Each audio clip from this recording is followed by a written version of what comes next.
एक housewife aspirant के लिए सब कुछ मैनेज करना बहुत मुश्किल होता है। कभी कभी हेल्थ इशू या कुछ प्रॉब्लम आती है तो हम डिमोटिवेट हो जाते हैं।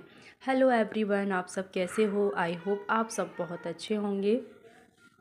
ये मॉर्निंग का टाइम है और यहाँ टाइम हो रहा है 7:30 और आज डेट है 27 फरवरी।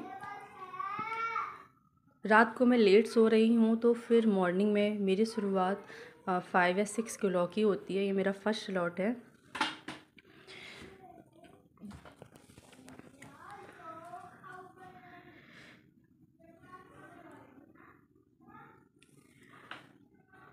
यदि हमें अपने बेहतरीन दिन फ्यूचर के लिए देखे हैं तो हमें मेहनत तो करनी पड़ेगी, हमें बुरे दिनों से लड़ना पड़ेगा। जो भी हमारा ये टाइम है, एक तरह से आप इसे परीक्षा की तरह देख लो।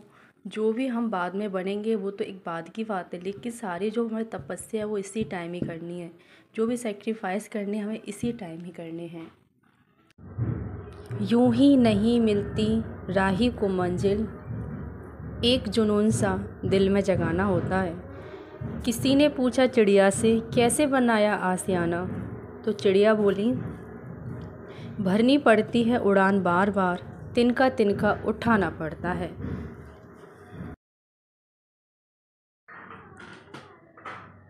हमें कुछ पाना है या हमें कुछ बनना है, उसके लिए हमें मेहनत तो करनी ही पड़ेगी। जो भी हमें टाइम मिल रहा है उसे हमें अच्छे से यूज करना है और हमें रोज़ाना फिर खड़ा होना है, पढ़ना है, फिर खड़े होना है।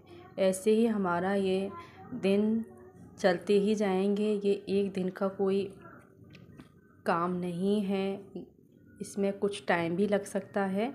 तो अपने आप को मोटिवेट रखें, हमेशा मोटिवेट रहें। ये मेरा सेकंड स्लॉट है। मुझे आज ब्रेकफास्ट थोड़ा लेट बनाना था क्योंकि हस्बैंड थोड़ा लेट आएंगे। एक हाउसवाइफ एस्पिरेंट के लिए पढ़ाई का कोई टाइम फिक्स नहीं होता।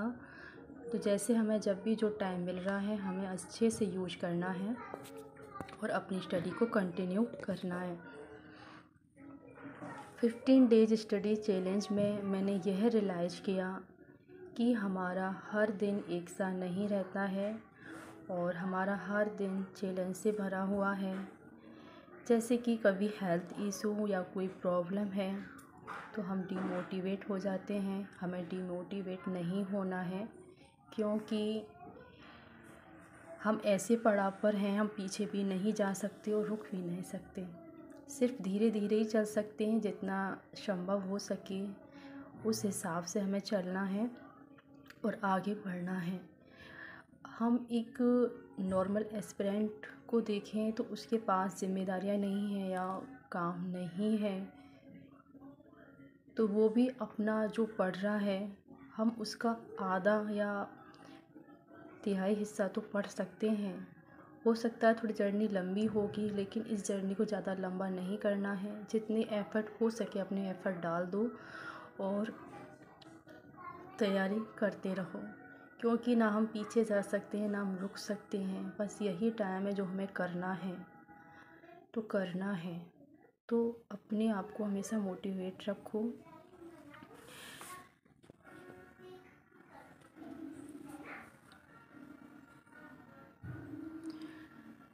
और जो मैंने कुछ चेंज किए थे 15 डेज में, ज़्यादा से ज़्यादा पानी पीना या खाली पेट ज़्यादा चाय नहीं पीना, तो वो मैंने अपनी हैबिट में सुधार किया है।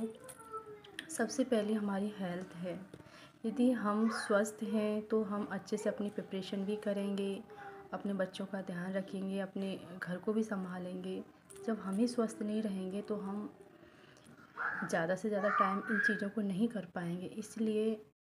इसलिए अपनी हेल्थ का भी ध्यान रखें और अपनी पढ़ाई भी करते रहें।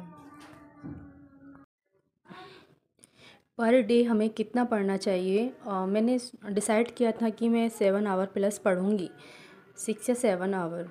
तो मेरा 7 आवर तो नहीं हुआ, लेकिन हाँ 6 आवर स्टडी हो जाता है। पर डे रोज़ाना की बात करें तो कभी कभी टाइम फिक्स नहीं रहता, तो कभी कभी हमारा 4 या 5 आवर ही होता है, कभी कभी 6 आवर हो जाता है। तो देखा जाए एक हाउसवाइफ़ के लिए कंटिन्यू चीज़ों को करना मुश्किल तो होता है, लेकिन इसी मुश्किल को ही आसान बनाना है।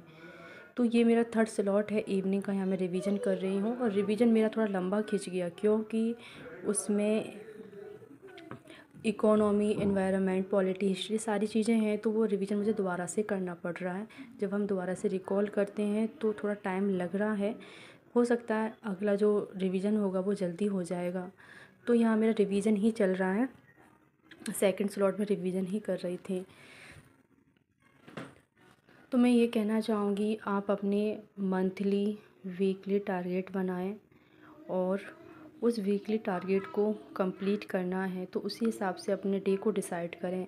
क्योंकि मैंने ये रियलाइज़ किया कि हम जो वीकली टारगेट लेते हैं उसमें हम इतना ज़्यादा टारगेट लेते हैं कि वो हमसे पूरा ना हो, उससे हम डिमोटिवेट हो जाते हैं। उससे डिमोटिवेट नहीं होना है, क्योंकि हम ऐसे एस्पिरेंट हैं कि हमें अपना घर भी देखना, बच्चे भी, खुद भी। तो आप मंथली टारगेट बनाओ, मंथ में मुझे कितना करना है, मंथ को फिर वीक में तोड़ दो कि 4 वीक है तो मैं 4 वीक में कितना कर सकती हूँ। क्योंकि जब हम डे का टारगेट बनाते हैं, क्योंकि एक डे का हमारा टारगेट कंप्लीट नहीं हुआ, फिर अगले दिन का भी नहीं हुआ, तो हम डिमोटिवेट हो जाते हैं। तो उससे डिमोटिवेट नहीं होना है, बस यही है कि आज हमारा कम हुआ है तो कल को हमें थोड़ा ज़्यादा करना है। और रही बात टाइमिंग की, किसी को सुबह उठकर पढ़ना ज़्यादा अच्छा लगता है तो किसी को रात में। मैं अपनी बताऊं तो मैं रात में जब देर तक पढ़ती हूँ तो मेरी मॉर्निंग बेकार हो जाती है। क्योंकि जब हम सुबह मॉर्निंग में उठकर जल्दी पढ़ते हैं, एक तो माइंड फ्रेश रहता है, फिर अपने सुबह कोई ज़्यादा काम नहीं होते। जैसे हम 4 o'clock या 3 o'clock उठ रहे हैं, उस टाइम हमें कोई काम नज़र नहीं आता। आते हैं तो कुछ मिनट के काम होते हैं, जैसे झाड़ू लगाना या कुछ एक्सरसाइज करना 10 मिनट या 15 मिनट है, कोई भी जो भी छोटे छोटे काम होते हैं, गर्म पानी जो भी अपने रॉड से गर्म करते हैं तो गर्म पानी करने लगा दिया या शावर ले लिया। तो वो हम जैसे कि गैप लेते हैं, जैसे कि हमने 50 मिनट स्टडी की, उसके बाद हमने 10 मिनट का ब्रेक लिया, उसमें हम छोटे छोटे काम भी कर सकते हैं। तो इसलिए सुबह को पढ़ना ज़्यादा अच्छा होता है मेरे हिसाब से। मेरे लिए तो सुबह का ज़्यादा अच्छा रहता है। तो मैंने जब इन 15 डेज़ में क्या हुआ है कि मैं नाइट में पढ़ी हूँ, तो नाइट में पढ़ने के बाद फिर हम मॉर्निंग में थोड़ा लेट उठते हैं, तो उससे क्या है कि आपका दिन का जो काम है थोड़ा लेट हो जाता है, फिर आपका भी जो टारगेट है वो थोड़ा अनकम्प्लीट हो जाता है। क्योंकि जब दिन की शुरुआत ही अच्छी नहीं होगी तो फिर रात तक हम कैसे कर सकते हैं, क्योंकि फिर बच्चे भी होते हैं, दिन में थोड़ा देखना पड़ता है। तो दिन में हमारा टारगेट कंप्लीट नहीं हुआ है तो फिर रात को फिर वो नहीं हो रहा तो हम डिमोटिवेट हो जाते हैं। तो अपने अकॉर्डिंग जैसे आपको टाइम मिल रहा है, आप किस टाइम अच्छे से कंफर्टेबल महसूस करते हैं पढ़ाई करने के लिए, किस टाइम आप ज़्यादा एनर्जी फील करते हैं, उस टाइम आप अपनी स्टडी करें।